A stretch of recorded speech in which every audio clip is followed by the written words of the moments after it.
The earth rumbled beneath my feet, and I turned to see the mountain reduced to dust. Solid ground faded into the mist, and I found myself deeper than any cavern I had ever known.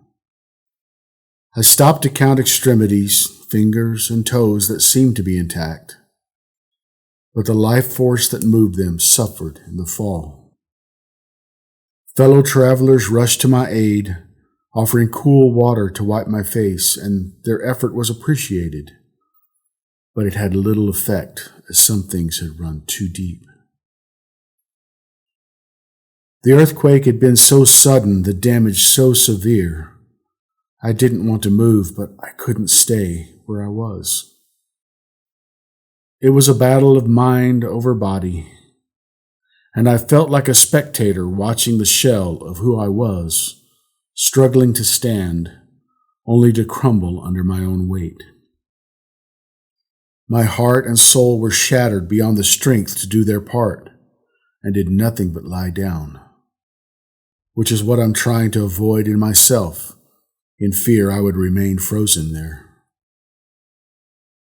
Now Lazarus was a dear friend of Jesus, so his sisters Mary and Martha sent word that their brother was ill.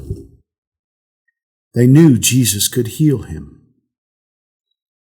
The 11th chapter of John says, when he heard this, Jesus said, "This sickness will not end in death. No, it is for God's glory, so that God's Son may be glorified through it."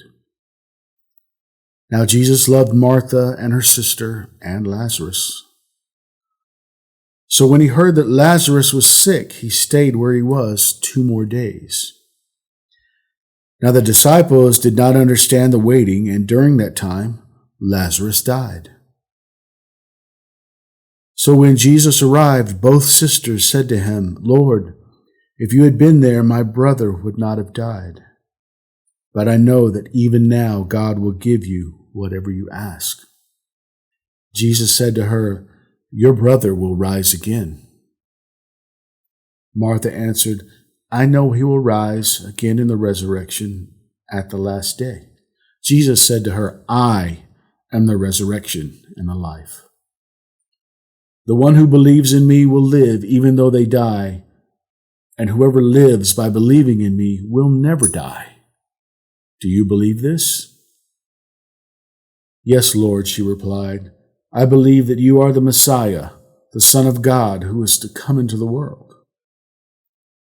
Then Jesus said, "Did I not tell you, if you believe, you will see the glory of God?" I fell to my knees, staring at the tomb, awaiting my Lazarus moment. But my vision was clouded by tears mixed into the dust that used to be the mountain. It was all I had left. I lift my eyes to the mountains. Where does my help come from? My help comes from the Lord, the maker of heavens and earth and the mountain. Somewhere beyond my vision, Jesus stood at the tomb and cried out in a loud voice, "Come out!" He embraced the mountain, and Jesus said, "Unbind him, set him free." Amen.